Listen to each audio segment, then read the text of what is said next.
பரிசுத்த நாமத்துக்கு மகிமை உண்டாவதாக.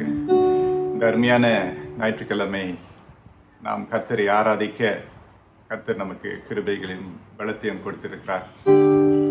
கர்த்தர் நல்லவர், அவருடைய கிருபை என்றும் உள்ளது. மரணத்தை ஜெயித்தவர், சாவாமை உள்ளவர் நம் மத்தியில் இருக்கிறார். இதனாலே ஆண்டவருக்கு நம்ம ஒப்பு கொடுத்து செவிக்க போகிறோம். இருக்கிற இடங்களிலே கண்களை மூடி நாம் தேவனை நோக்கி பார்ப்போமாக. நல்ல ஆண்டவரே, இந்த அருமையான நேரத்துக்காக நன்றி. இந்த ஓய்வு நாளிலே கர்த்தரை தேடுகிற பிள்ளைகளாக எங்களை உருவாக்கி எங்களை ஆசீர்வதித்து வழிநடத்துவதற்காக நன்றி ஆண்டவரே. இந்த நாளினுடைய ஆராதனையும் பிரியமாய் இருக்க சகலத்தையும் உடைய கரத்தில் ஒப்புக் கொடுக்கிறோம். இயேசுவின் நாமத்தில் நல்ல பிதாவே, ஆமென். ஜெயம் கொடுக்கும் தேவனுக்கு கோடி கோடி ஸ்தோத்திரம். பிரியமானவர்களே, நாம் கர்த்தருடைய நாமத்தை உயர்த்தி பாடுவோமா? ஜெயம் கொடுக்கும் தேவனுக்கு கோடி கோடி ஸ்தோத்திரம். வாழ்வளிக்கும் இயேசு ராஜாவுக்கு வாழ்நாள் எல்லாம் ஸ்தோத்திரம். ஜெயம் கொடுக்கும் தேவனுக்கு கோடி கோடி ஸ்தோத்திரம். வாழ்வளிக்கும் இயேசு ராஜாவுக்கு வாழ்நாள் எல்லாம் ஸ்தோத்திரம். அல்லேலூயா அல்லேலூயா பாடுவேன் நான் எந்த துணியால் உயர்த்துவேன். அல்லேலூயா அல்லேலூயா பாடுவேன் நான் எந்த துணியால் உயர்த்துவேன். ஜெயம் கொடுக்கும் தேவனுக்கு கோடி கோடி ஸ்தோத்திரம். வாழ்வளிக்கும் இயேசு ராஜாவுக்கு வாழ்நாள் எல்லாம் ஸ்தோத்திரம். நீதியின் கருத்தினால் தாங்கியே நடத்துவார். நீதியின் கருத்தினால் தாங்கியே நடத்துவார். கர்த்தரே என் பலன், எதற்குமே பயப்படேன். கர்த்தரே என் பலன், எதற்குமே பயப்படேன். ஜெயம் கொடுக்கும் தேவனுக்கு கோடி கோடி ஸ்தோத்திரம். வாழ்வளிக்கும் இயேசு ராஜாவுக்கு வாழ்நாள் எல்லாம் ஸ்தோத்திரம். அற்புதம் செய்பவர், அகிலம் ஆள்பவர். அற்புதம் செய்பவர், அகிலம் ஆள்பவர். யுத்தத்தில் வல்லவர், மீட்பர் ஜெயிக்கிறார். யுத்தத்தில் வல்லவர், மீட்பர் ஜெயிக்கிறார். ஜெயம் கொடுக்கும் தேவனுக்கு கோடி கோடி ஸ்தோத்திரம்.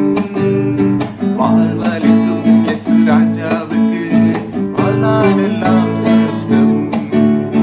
ஜெயம் கொடுக்கும் தேவனுக்கு கோடி கோடி ஸ்தோத்திரம். வாழ்வளிக்கும் இயேசு ராஜாவுக்கு வாழ்நாள் எல்லாம் ஸ்தோத்திரம். ஹல்லேலூயா. நம்முடைய தேவன் நல்லவராக இருக்கிறார். நம்முடைய வாழ்க்கையில அன்றாடம் நமக்கு ஜெயத்தை கற்றுக் கொடுக்கிறார். வாழ்ந்தாலும் பிழைத்தாலும் கர்த்தருடைய நாமத்தை உயர்த்துவோம்.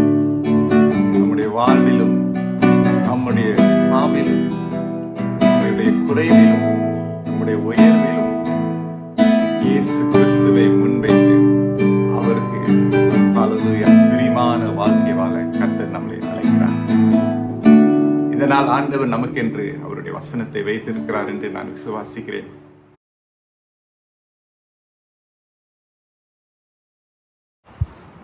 இன்றைக்கென்று தெரிந்து கொள்ளப்பட்ட வேத பாதமானது யோவான் 20ஆம் அதிகாரம் வசனங்கள் 19-23. யோவான் 20ஆம் அதிகாரம் வசனங்கள் 19-23 வரை வாசிக்க நான் கேட்போமாக. வாரத்தின் முதல் நாளாகிய அன்றைய தினம் சாயங்கால வேளையிலே சீஷர்கள் கூடியிருந்த இடத்தில் யூதர்களுக்கு பயந்ததினால் கதவுகள் பூட்டியிருக்கையில் இயேசு வந்து நடுவே நின்று, உங்களுக்கு சமாதானம் என்றார். அவர் இப்படி சொல்லி தம்முடைய கைகளையும் விழாவையும் அவர்களுக்கு காண்பித்தார். சீஷர்கள் கர்த்தரை கண்டு சந்தோஷப்பட்டார்கள். இயேசு மறுபடியும் அவர்களை நோக்கி, உங்களுக்கு சமாதானம் உண்டாவதாக. பிதா என்னை அனுப்பினது போல நானும் உங்களை அனுப்புகிறேன் என்று சொல்லி அவர்கள் மேல் ஊதி பரிசுத்த ஆவியை பெற்றுக்கொள்ளுங்கள். எவர்களுடைய பாவங்களை மன்னிக்கிறீர்களோ அவைகள் அவர்களுக்கு மன்னிக்கப்படும். எவர்களுடைய பாவங்களை மன்னியாதிருக்கிறீர்களோ அவைகள் அவர்களுக்கு மன்னிக்கப்படாதிருக்கும் என்றார். இது தேவனுடைய வார்த்தை. தேவனுடைய நாமத்திற்கு மகிமை உண்டாவதாக. ஆமென். பிரியமானவர்களே, கர்த்தர் நல்லவர், அவருடைய கிருபை என்றும் உள்ளது. இந்த அருமையான நாளிலே தேவனுடைய வசனத்தை நான் இந்த ஞாயிற்றுக்கிழமை நேரத்தில் ஆண்டவருக்கு மகிமையாக வார்த்தை கொண்டு வர கர்த்தர் எனக்கு கொடுத்திருக்க பலத்திற்காக நான் அவருக்கு மகிமையும் கனத்தையும் புகழையும் செலுத்துகிறேன். மகதலேனா மரியாளுக்கு நல்ல ஒரு ஸ்லாக்கியம் ஆண்டவர் கொடுத்திருந்தார். இயேசு கிறிஸ்துவனுடைய உயிர்த்தெழுதலுக்கு பிறகு மகதலேனா மரியாளுக்கு ஒரு ஸ்லாக்கியம் என்னவென்றால், அந்த கல்லறைக்கு சென்று இயேசுவானவரை காணுவதற்காக. ஆனால் அந்த சூழ்நிலை ஒரு லேசான ஒரு சுலபமான ஒரு சூழ்நிலையாக அமையவில்லை. இயேசுனுடைய கல்லறையில் இயேசுனுடைய சடலம், அவருடைய சரீரம் அங்கு இல்லை. ஆனால் ஆண்டவர் எவ்வளவு நல்லவர். அந்த இடத்திலே இயேசு மரியாளை நோக்கி மரியாளே என்று கூப்பிடுகிறதை வசனத்தில் நம்ம வாசிக்கிறோம். காரணம் என்னவென்றால், மரியாள் அந்த கல்லறைக்கு வெளியே அமர்ந்து கொண்டு அழுது கொண்டு இருந்தார். இயேசுனுடைய சரீரம் அங்கு இல்லையே என்ற ஒரு வேதனை அவங்களுக்கு இருந்தது. இயேசு அவர்களுக்கு பக்கத்திலே இருந்து, மரியாளே என்று, ஸ்திரீயே நீ ஏன் அழுகிறாய், நீ யாரை தேடுகிறாய் என்று இயேசு கேட்டார். ஆனால் மரியாள் நினைத்து கொண்டார்கள், இயேசு ஒரு தோட்டக்காரராக அந்த இடத்துல அவங்ககிட்ட பேசுறது. ஒருவேளை அதிகாலை நேரமாக இருக்கிறதுனால, அதிக மன வியாகுலம், வேதனை, கவலையாக இருந்ததுனால ஒருவேளை இயேசுவை அடையாளம் கொள்ளாமல் இருந்திருக்கலாம்.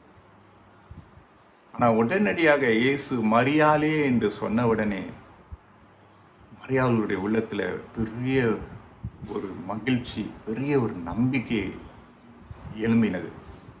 முன்பதாகவே ஸ்திரீயே என்று இயேசு கூப்பிடும்போது அவங்களுக்கு அடையாளம் தெரியவில்லை. எவ்வளோ பெரிய ஒரு மாற்றம் பாருங்க.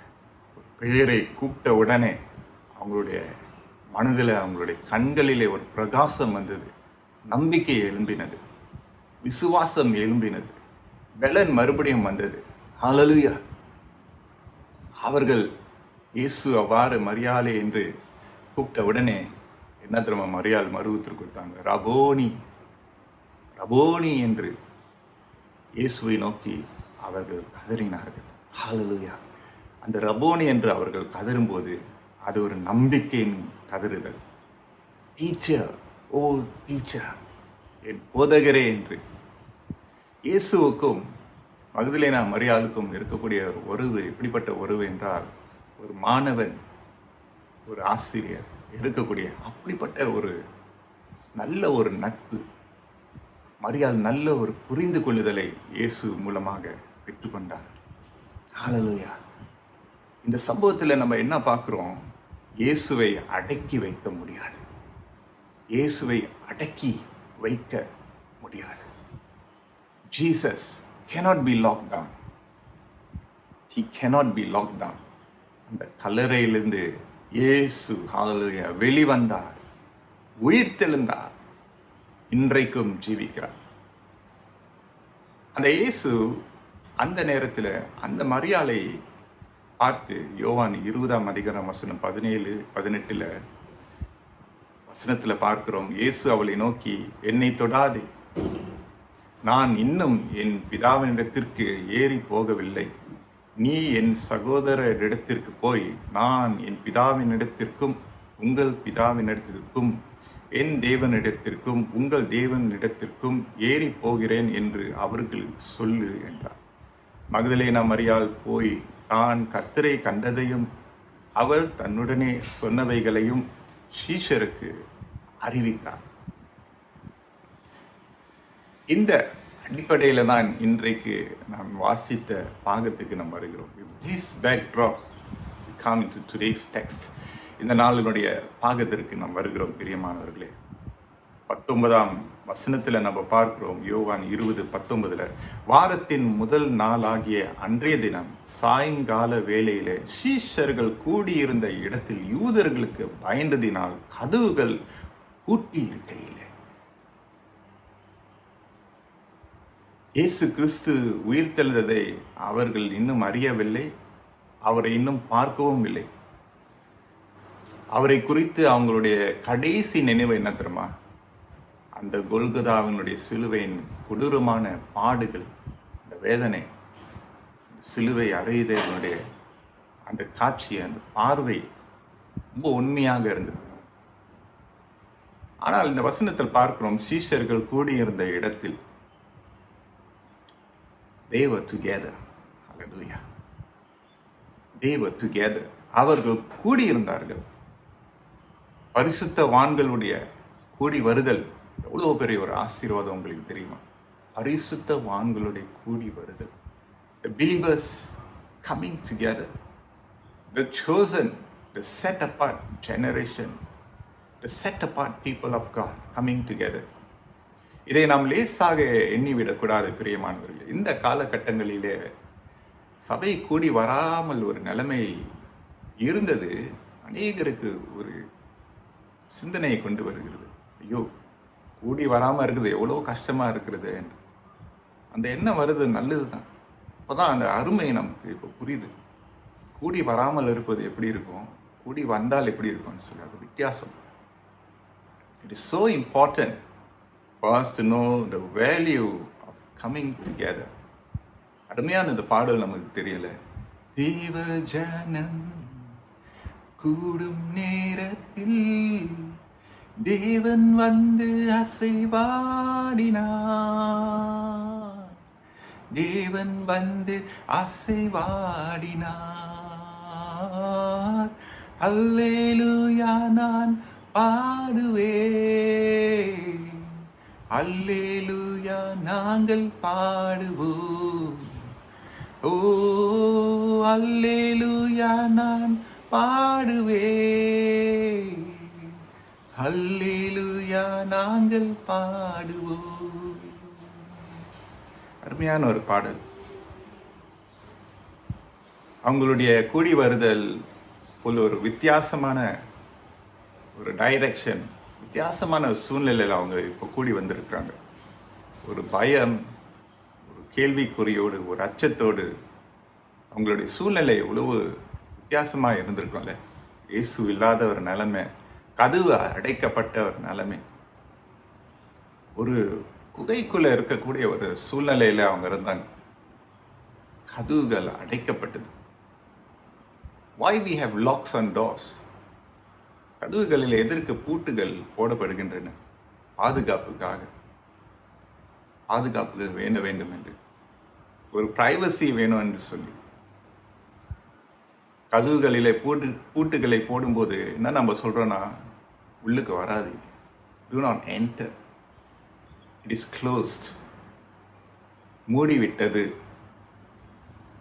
சீஷர்களுக்கு அந்த நேரத்தில், அந்த இடத்துல அது ஒரு லாக்டவுனாக இருந்தது. It was a major lockdown for them. ஒரு அடைக்கப்பட்ட, மூடப்பட்ட ஒரு நிலைமை அவர்களுக்கு இருந்தது.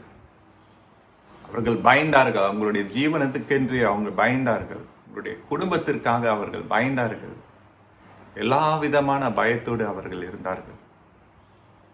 ஒரு பயம் நிறைந்த, ஒரு பூட்டப்பட்ட ஒரு நிலைமையில நம்ம இருக்கும்போது ஒரு மோசமான ஒரு உணர்ச்சி, ஒரு ஃபீலிங்.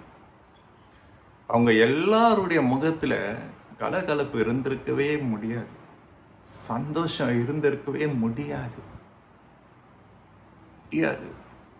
பேதுரு ஒரு கார்னர்ல, தோமா ஒரு கார்னர்ல, மற்ற ஸ்திரீகள் அவர்கள் அழுது கொண்டு இருந்திருப்பார்கள். எல்லாருடைய முகத்துல ஒரு வாடி போன ஒரு நிலைமை. ஒரு குடும்பத்தில் ஒரு மரணம் ஏற்பட்ட பிறகு மரித்தவர்களை கடைசி மரியாதைகளை செலுத்தி வீட்டுக்கு வருகிற அந்த சூழ்நிலை நீங்கள் பார்த்துருக்கீங்களா? சில வீடுகளில் உணவு கொடுப்பாங்க இல்லையா? உணவு கொடுத்து பரிமாறுவாங்க. அது ஒரு நம்முடைய கலாச்சாரம். ஆனால் வீட்டில் இருக்கிறவங்களுக்கு ரொம்ப வேதனை. ஆனால் அவங்க நேசித்தவங்க இப்போ அந்த வீட்டில் இருக்க மாட்டாங்க. விரும்ப சபை ஏன் மறுபடியும் அந்த இடத்துல கூடி வருதுன்னா, ஒரு ஜெபம் பண்ணி அவங்களுக்கு ஆறுதலாக இருந்து அவங்களை உற்சாகப்படுத்துவதற்காகவே. ஆனால் அந்த கூட்டப்பட்ட நிலைமை எவ்வளோ ஒரு கஷ்டமான ஒரு நிலைமை. ஒரு பயத்தோடு சீசர்கள் இருந்திருப்பாங்க. எஜமானன் இயேசு கிறிஸ்து இல்லையே இந்த ஒரு தயக்கம் அவங்களுக்கு இருந்திருக்கும். அவங்களுடைய வேதனையை நம்ம அறிந்து கொள்ளணும். அன்பானவர்களே, understand how they were feeling during their lockdown. அந்த நேரத்தில் பாருங்க, வசனம் என்ன சொல்லுது? இயேசு வந்து நடுவே நின்று உங்களுக்கு சமாதானம் என்றார். ஹல்லேலூயா. Jesus came and stood among them and said, peace be with you. Wonderful, wonderful Lord says these words. யோவான் மிகவும் அழகாக தெளிவாக எழுதுகிறார். பாருங்க, இயேசு அந்த நேரத்தில் அவர் அந்த அடைக்கப்பட்ட அந்த கதவுக்குள்ளே அவர் பிரவேசிக்கிறார். He entered and he was there. வசனம் என்ன சொல்லுது? இயேசு வந்து நடுவே நின்று. Jesus came and stood among them. And that's a very powerful word. The Lord can break down any barrier, any lock, any hindrance in our lives and stand exactly where we are. மத்தேயு 18:20 இயேசு சொன்ன வார்த்தைகளை மறக்கக்கூடாது. சிலுவை மரணத்துக்கு முன்பதாக என்ன சொன்னார்? ஏனெனில் 2 பேராவது 3 பேராவது என் நாமத்தினாலே எங்கே கூடியிருக்கிறார்களோ அங்கே அவர்கள் நடுவிலே இருக்கிறேன் என்றார். இயேசு இந்த சீசுகள் மத்தியில் நடுவிலே அவர் வந்தார். உடனடியாக வந்துவிட்டார். நம்முடைய தேவன் தூரமாக இருக்கக்கூடிய ஒரு தேவன் அல்ல.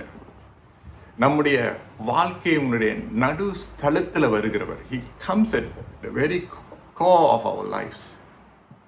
He wants to be at the center of our life, the center of our thinking, the center of our decision making, the center of our planning. சிலுவையினுடைய அறையுதல் முடிந்து விட்டது. ஆனால் அதனுடைய ஆஃப்டர் எஃபெக்ட்ஸ் இறங்கி கொண்டிருந்தது. அந்த இழப்பு இறங்கி கொண்டிருந்தது. அவர்களுடைய எஜமானனும் அவர்களுடைய போதகரும் இல்லாத ஒரு நிலைமையில் அவர் உண்மையான ஒரு பயத்தில் இருந்தார்கள்.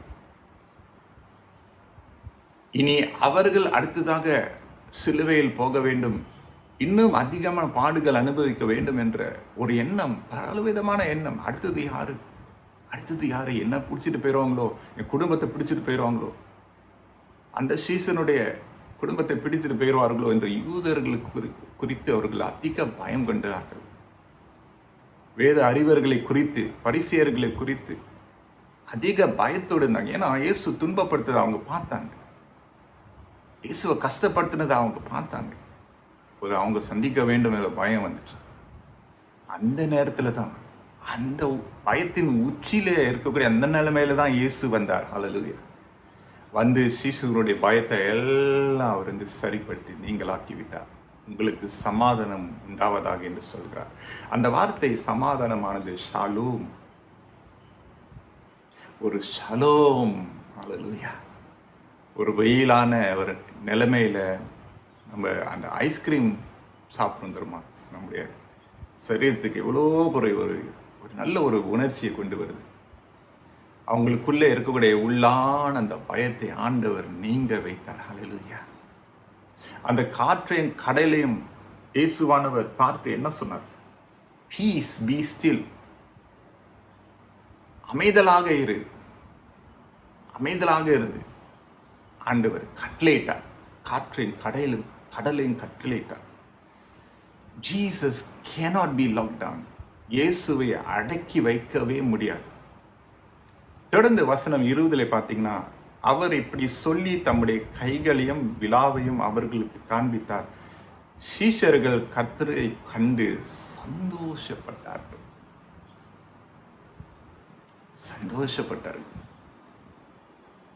சமாதானத்தை பேசி அவருடைய கைகளையும் விழாவையும் காண்பித்தார்.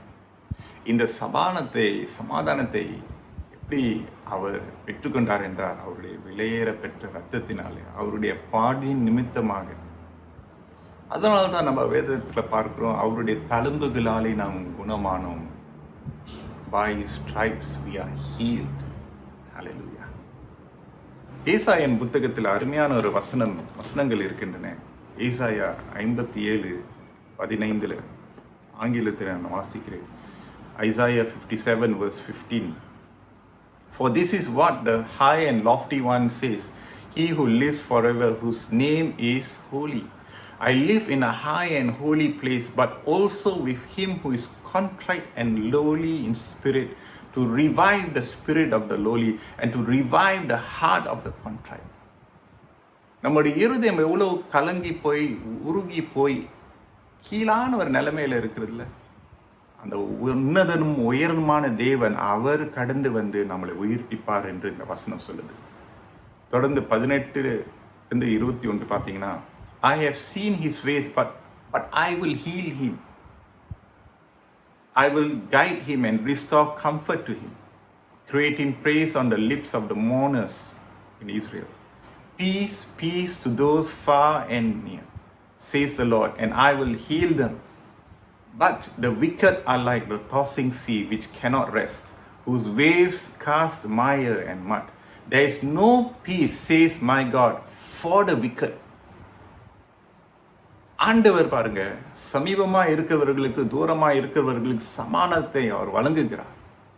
ஆனா துன்மார்க்கருக்கோ சமாதானம் இருக்காது. உடைந்த உள்ளத்தோடு ஆண்டவருடைய சன்னிதானத்தில் வருகிறவர்களுக்கு ஆண்டவர் சமாதானத்தை கட்டளையிடுகிறார்.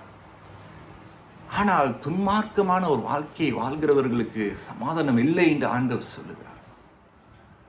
கர்த்தருக்கேற்ற ஒரு வாழ்க்கையை வாழ்ந்தோம் என்றால் ஆண்டவருடைய சமாதானம் நம்மளை ஆளுகை செய்யும்.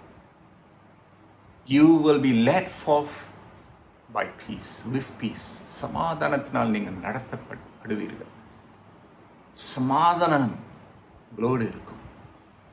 முன்பதாக பயம் இருந்தாலும் இப்பொழுது சமாதானம் இவருடைய சீஷர்களுடைய வாழ்க்கையில ஆளுகை செய்து, சீஷர்களுடைய அவங்களுடைய பாத்திரம் வழிந்து ஓடுகிறது. A cup was now overflowing. அவங்களுடைய முகத்தில் அவர்கள் இழந்த அந்த சந்தோஷம், வந்த அந்த பயம் எல்லாம் நீங்கி போய்விட்டது. Imagine their faces were beaming, just like Mary. Magdalena மரியாளும் அப்படிதானே, அந்த கல்லறைக்கு வெளியே ரொம்ப துக்கமாக சோகமாக இருந்தாங்க. ஆனால் இயேசுவானவர் மரியாள் என்று சொன்ன உடனே அவங்க முகத்தில் ஒரு பிரகாசம், இயேசு அடையாளம் கொண்டார்கள். ஹல்லேலூயா. நம்முடைய முக பவனையை மாற்றுகிறவர் நம்முடைய மேக்கப் இல்லை, நம்முடைய பவுடர் இல்லை, நம்முடைய வெளித்தோற்றம் அல்ல. ஆண்டவருடைய கவுண்டனன்ஸ் வந்தாலே போதும். பிரியமானவர்களே, எவ்வளோ கஷ்டம் நஷ்டம் நம்முடைய வாழ்க்கையில் வந்தாலும், எவ்வளவு எதிர்ப்புகள், எவ்வளோ காரியம் நமக்கு எதிராக வந்தாலும், ஆண்டவருடைய பிள்ளைகள், ஆண்டவரோடு இருக்கிறவர்களுக்கு, கர்த்தரை தேடுகிறவருடைய முகங்கள் பிரகாசம் அடையும். ஆண்டவர் நம்மளை பிரகாசிக்க செய்வார். ஹல்லேலூயா. ஆண்டவருடைய குரலை கேட்ட உடனே, அவருடைய பிரசனம் அங்கு வந்த உடனே சீஷர்களுக்கு ஒரு புத்துணர்ச்சி வந்தது. They were revived from the call, revived from deep within themselves. மரணமே உன் கூறு எங்கே, பாதாளமே உன் ஜெயம் எங்கே என்று சொல்லத்தக்கதாக அவர்கள் அப்படியாக செயல்பட்டார்கள். பிரியமானவர்களே, கர்த்தர் நல்லவர், அவருடைய கிருபை என்றும் உள்ளது. இயேசுவை அடக்கி வைக்கவே முடியாது. Jesus cannot be locked down. பவுலானவர் சொன்ன வார்த்தையை நான் நினைவு கூறுகிறேன். எபேசியர் 2:14-16 எப்படி எனில் அவரே நம்முடைய சமாதான காரணராகி இரு திறத்தாரையும் ஒன்றாக்கி பகையாக நின்ற பிரிவினையாகிய நடுச்சுவரை தகர்த்து சட்டங்களாகிய நியாய பிரமாணத்தை தம்முடைய மாம்சத்தினாலே ஒழித்து இரு திறத்தாரையும் தமக்குள்ளாக ஒரே புதிய மனுஷனாக சிருஷ்டித்து இப்படி சமாதானம் பண்ணி பகையை சிலுவையினால் கொன்று அதனாலே இரு திறத்தாரையும் ஒரே சரீரமாக தேவனுக்கு ஒப்புரவாக்கினார். God brought down the wall of hostility through Jesus Christ. இரு திறத்தாரையும் அவர் ஒன்றாக்கினார். சமாதானம் இணைக்கும், பிரிவினைகளை இணைக்கும், உள்ளத்தினுடைய காயங்களை ஆற்றும், சுகத்தை கொண்டு வரும். இந்த சமாதானம் ஒரு லேசான ஒரு சமாதானம் இல்லை. When we shared a peace with each other in church, கர்த்தருடைய சமாதானம் உங்களோடு இருப்பதாக. யாருடைய சமாதானம்? கர்த்தருடைய சமாதானம். We don't do it with arrogance. We don't do it with bitterness or anger or frustration. We do it because of the peace of God. It passes all understanding.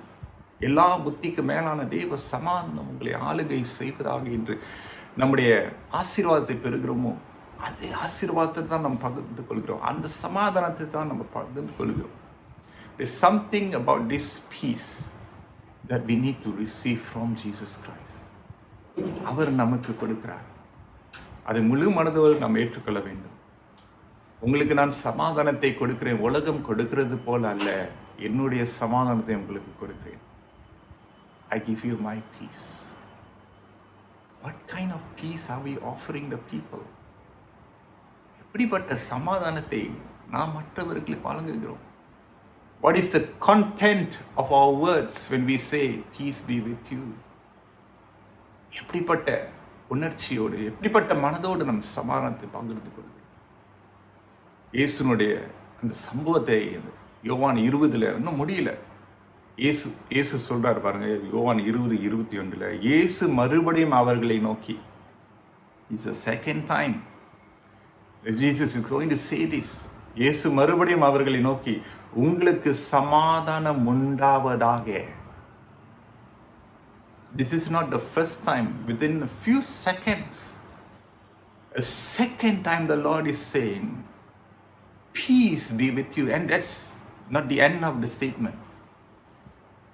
தொடர்ந்து என்ன சொல்கிறார்? பிதா என்னை அனுப்பினது போல நானும் உங்களை அனுப்புகிறேன் என்று சொல்லி, ஹல்லேலூயா, as the Father has sent me, as the Father has sent me, as God the Father has sent me, பிதாவானவர் என்னை அனுப்பினது போல என்று ஆண்டவர் ஹல்லேலூயா சொல்லி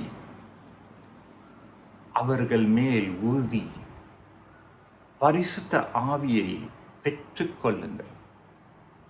அதோடு முடியவில்லை. எவர்களுடைய பாவங்களை மன்னிக்கிறீர்களோ அவைகள் அவர்களுக்கு மன்னிக்கப்படும். எவர்களுடைய பாவங்களை மன்னியாதிருக்கிறீர்களோ அவைகள் அவர்களுக்கு மன்னிக்கப்படாதிருக்கும் என்றார். A very interesting statement that Jesus makes when we talk about peace. இந்த கிறிஸ்து மூலமாக வந்திருக்கிற இந்த சமாதானத்தை நம்ம அடக்கி வைக்கவும் கூடாது, நமக்கென்று மட்டும் நம்ம வைத்துக் கொள்ளக்கூடாது. This peace is not exclusive. This peace needs to be sent out. இந்த சமாதானத்தை பகிர்ந்து கொள்ள வேண்டும். அதற்காகவே இயேசுவானவர் அவர்கள் மேல் பரிசுத்த ஆவியானவரை ஊதினார். Jesus breathes his Holy Spirit on them. அந்த இயேசுவினுடைய ஞான ஸ்நானத்தை நினைவு கூறுவோமா? யோர்தான் நதியில யோவான் ஸ்நானன் இயேசுக்கு ஞான ஸ்நானம் கொடுக்கிற நேரத்தில் வானம் திறந்தது. பரிசுத்த ஆவியான ஒரு புறாவின் ரூபமாக இயேசு வண்டையில அவர் மேலே வந்தார். புறாவின் ரூபம் என்று சொன்ன சமாதானத்தின், அந்த சமாதானத்தின் ரூபத்திலே பரிசுத்த ஆவியானவர் வந்தார். ஹல்லேலூயா. பரிசுத்த ஆவியானவர் சமாதான ஆவியானவர்.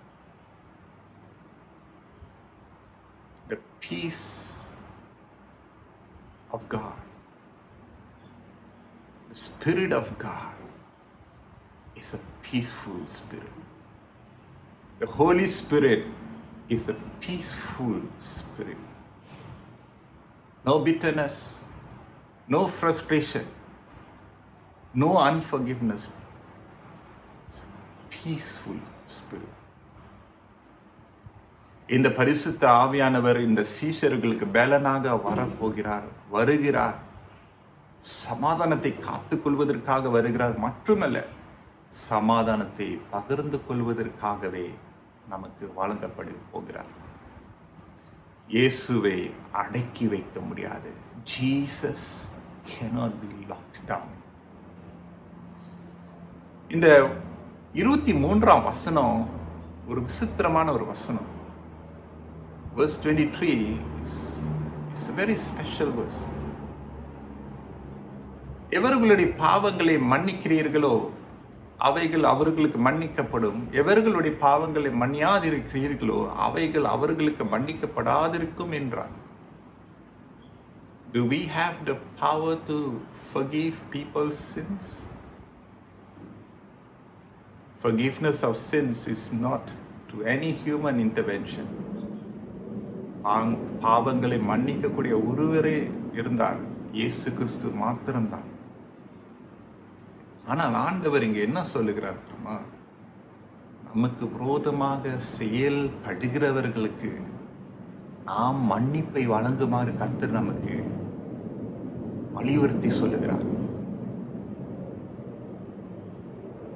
That is the forgiveness of sins. We forgive those who hurt us, who cause pain to us, who trash us with words, who ill-treat us with their silent treatment.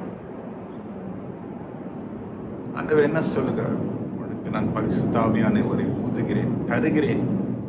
அந்த சமாதானத்தோடு போய் நீ மன்னிப்பை வழங்கு. Human forgiveness is impossible without the help of the Holy Spirit. பரிசுத்த ஆவியானவருடைய அனுக்கிரகம் துணை இல்லாமல் மனுஷன் மன்னிக்கிறதுக்கு சிரமப்படுவான், கடினம். ரோமர் 5ஆம் அதிகாரம் வசனம் 1-5 நம்ம பார்த்தோம் என்றால், Romans chapter 5 verse 1-6, பவுலானவர் சொல்லுகிற வசனத்தை நான் உங்களுக்காக வாசிக்கிறேன். Therefore, since we have been justified through faith, we have peace with God through our Lord Jesus Christ, through whom we have gained access by faith into this grace in which we now stand, and we rejoice in the hope of the glory of God. Not only so, we also rejoice in our sufferings, because we know that suffering produces perseverance, perseverance character, and character hope. And hope does not disappoint us, because God has poured out His love into our hearts by the Holy Spirit whom He has given us. பரிசுத்த ஆவியானவரை ஆண்டவர் நம்முடைய இருதயத்திலே ஊற்றி இருக்கிறார். சமாதான ஆவியானவரை கொடுத்திருக்கிறார். பரிசுத்த ஆவியானவரால் நிரப்பப்பட்டவர்களுக்கு சமாதானத்தை வழங்கவும் முடியும், பெற்றுக்கொள்ள முடியும். மன்னிப்பை வழங்கவும் முடியும், பெற்றுக்கொள்ளவும் முடியும். கிறிஸ்துவின் சமாதானத்தை பெற்றவர்கள் இதை செய்வார்கள். இந்த சமாதானத்தை, இந்த மன்னிப்பை கொடுப்பதும் பெற்றுக்கொள்வதும் நாம் காட்டினோம் என்றால் என்ன அடையாளமாக இருக்குது என்றால், பரிசுத்த ஆவியானவரால் நிரப்பப்பட்டவர்களாக இருக்கிறோம் என்று அடையாளம். What is the indication that we are people who filled with the Spirit? It is not just merely speaking in tongues, of giving a word of prophecy or interpretation of the word of tongues. அவைகள் எல்லாம் நல்லது. ஆனால் இதற்கு மேலாக என்ன அடையாளம் தெரியுமா? மன்னிப்பையும் சமாதானத்தையும் வழங்குவதற்கும் பெற்றுக்கொள்வதற்கும் இருக்கக்கூடியவர்களாக இருந்தோம் என்றால் கிறிஸ்துவனுடைய ஆவியாய் நிரப்பப்பட்ட பிள்ளைகளாக இருக்கிறோம் என்ற அடையாளமாக இருக்கிறது. ஆகவே தான் கிறிஸ்து அடைக்கப்பட முடியாது. Jesus cannot be locked down. அவரை நாம் அடக்கி வைக்கவே கூடாது, வைக்க முடியாது. அடக்கி வைக்கக்கூடாது என்று ஆண்டவருடைய சித்தமாய் இருக்கிறது. Jesus wants to be free and freely moving in our lives. எனக்கு பிரியமானவர்களே, இந்த ஈஸ்டர் காலங்களிலே இதை நாம் நினைவு கூறுவோமாக. என்னுடைய பிரசங்கத்தினுடைய தலைப்பு இதுவே. இயேசுவை அடக்கி வைக்க முடியாது, கல்லறை அடக்கி வைக்க முடியாது. Jesus cannot be locked down. The tomb could not lock him down. We should never lock him down in our lives. Let the Lord enter into our lives.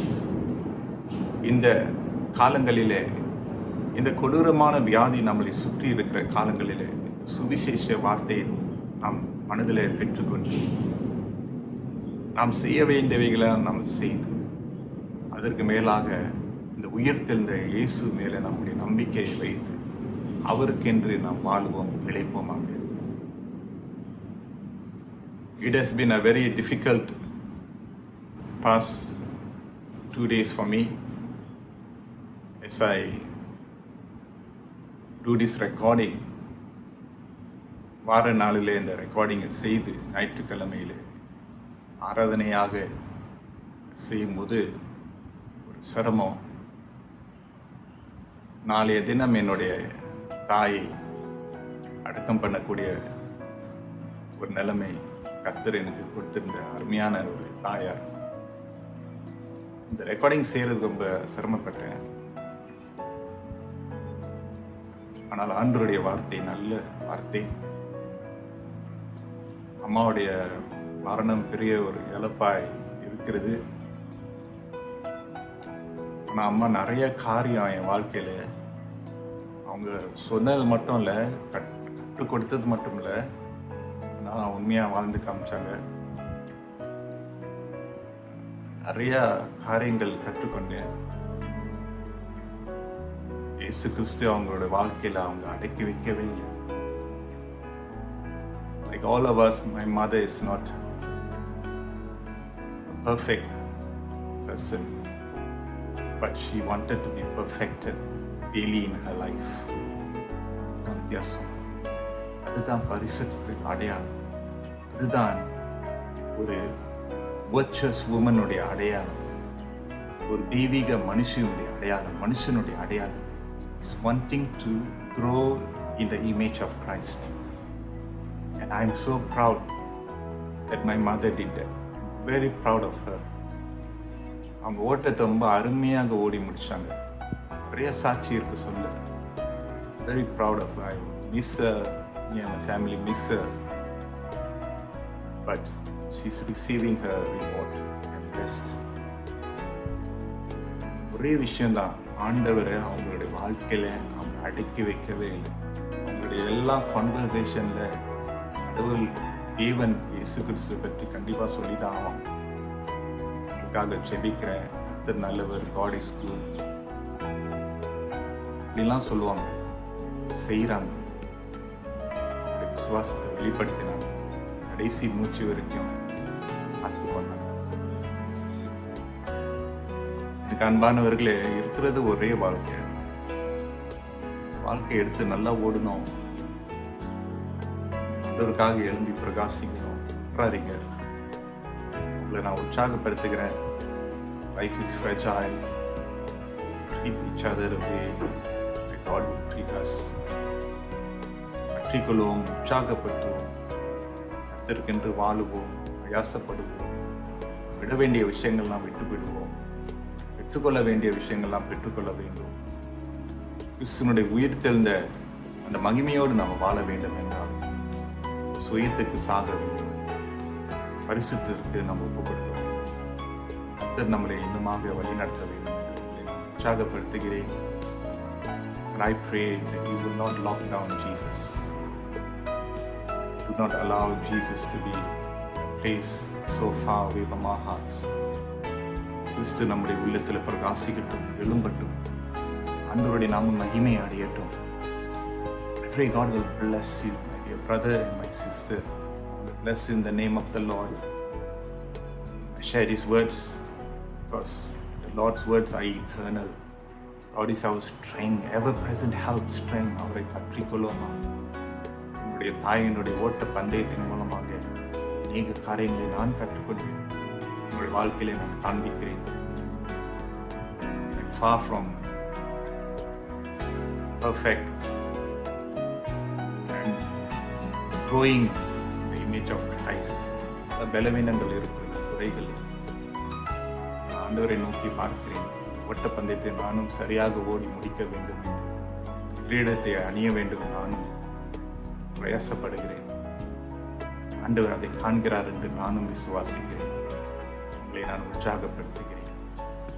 கர்த்தருக்கு உங்களுடைய வாழ்க்கையில் ஒப்பு கொடுங்க. You're not meeting in the church, but please don't stop meeting God. May the Lord bless us. கர்த்தர் நம்மை ஆசீர்வதிப்பாராக. வாருங்கள் நாம் ஜெபிப்போமாக.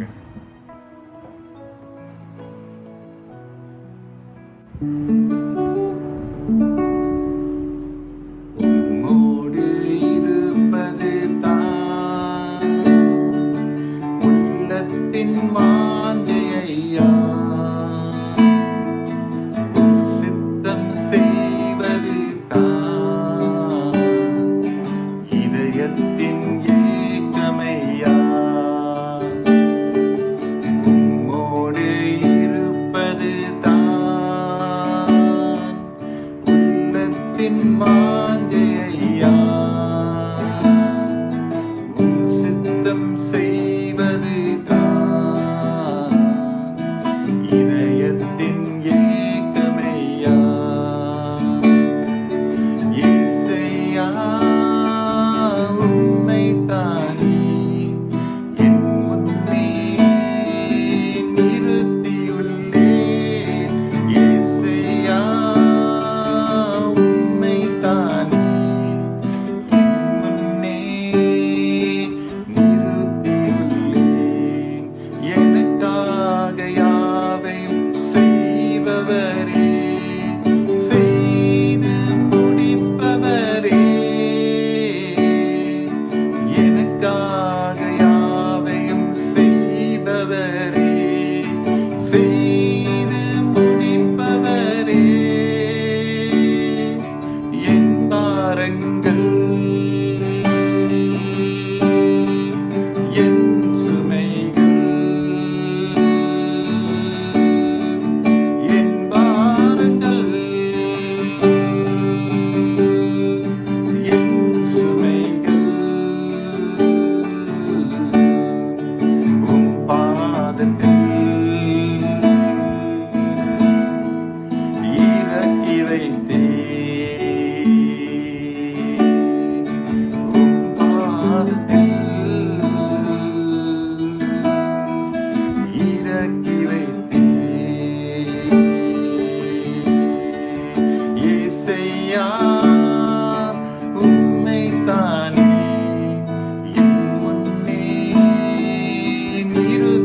நிறுத்தியுள்ளேன். இசையா உம்மைத்தானே என் முன்னே நிறுத்தியுள்ளேன். உம்மோடு இருப்பது தான் உள்ளத்தின் வாஞ்சையா, உம் சித்தம் செய்வது தான் இதயத்தின் ஏக்கமையா. நல்ல தகப்பனே, இந்த அருமையான ஓய்வு நாளிலே சமூகத்திலே நாங்கள் இருக்கிற இடங்களிலே ஆராதிக்க கொடுத்த ஸ்லாக்கியத்துக்காக, நேரத்துக்காக நன்றி. இந்த வீடியோ மூலமாக உம்மை ஆராதிக்க எனக்கு கொடுத்திருக்கிற ஸ்லாக்கியத்துக்காக நன்றி. இந்த ஆண்டவரே நேரத்தில் ஒவ்வொருவரையும் நான் ஆசீர்வதிக்கிறேன். கர்த்தருடைய பிரசன்னம் அவர்களை தாங்கிக் கொள்ளட்டும். கிறிஸ்துவனுடைய சமாதானம் உள்ளத்தை ஆளுகை செய்யட்டும். நம்முடைய கர்த்தராகிய இயேசு கிறிஸ்துவனுடைய கிருபையும் பிதாவாகிய தேவனுடைய அன்பும் பரிசுத்த ஆவியினுடைய அந்யோன்ய ஐக்கியம் நம் அனைவரோடும் இன்றும் என்றும் சதா காலமும் நிலைத்திருப்பதாக. ஆமென். சேர்ந்து நாம் உற்சாகமாக சொல்லுவோமாக. என் ஆத்துமாவை கர்த்தரை சோஸ்திரி, என் முழு உலகமே பரிசுத்த நாமத்தை சோஸ்திரி. என் ஆத்துமாவை கர்த்தரை சோஸ்திரி, கர்த்தர் செய்த சகல உபகாரங்களையும் ஒருபோதும் மறவாதே. ஆமென். கர்த்தர் உங்களை ஆசீர்வதிப்பாராக. நேரத்திலும் உங்களை நான் வாழ்த்துகிறேன்.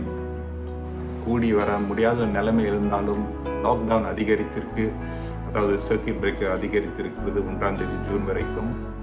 Please continue to subscribe to our channel, media outlets, and encourage each other as much as we can. Life is fragile. அப்போது இதெல்லாம் செய்ய முடியுமோ உற்சாகப்படுத்தும். இந்த வீடியோக்கு பிறகு ஆன்லைன் கிவிங் லிங்க் இருக்குது. ஐ என்கரேஜ் சர்ச் மெம்பர்ஸ் வாரம் வாரம் கர்த்தருக்கு என்று கொடுங்க. லிங்க் இருக்கிறது. Please give to the Lord. Don't stop giving. It's important to give. Give your tides, give your offerings to the Lord. இந்த வீடியோக்கு பிறகு ஒரு லிங்க், அதாவது ஒரு போஸ்டர், போஸ்டருக்கு நீங்கள் அதை பார்த்து கொடுக்குமாறு உற்சாகப்படுத்துகிறேன். கர்த்தர் நிச்சயமாக மகிமை அடைவார். I want to also thank every church member for praying for me and my family. And may the Lord bless you. சகோதரர் விக்ரம் சிங் அவரும் கர்த்தருக்குள்ள திரை அடைந்து விட்டார் என்று நாம் அறிவோம். அவர்களுக்காக, அவங்களுடைய குடும்பத்திற்காக, அவங்களுடைய ஆத்மாவுக்காக ஜெபிப்போமாக. கர்த்தருடைய சமாதானம் உங்களோடு இருப்பதாக. கர்த்தர் நம்மளுக்கு அழைப்பட்டுவார். வாரம் முழுவதும் கர்த்தரை தேடுவோம். செய்ய வேண்டிய காரியங்கள் எல்லாம் நம்ம செய்வோம்.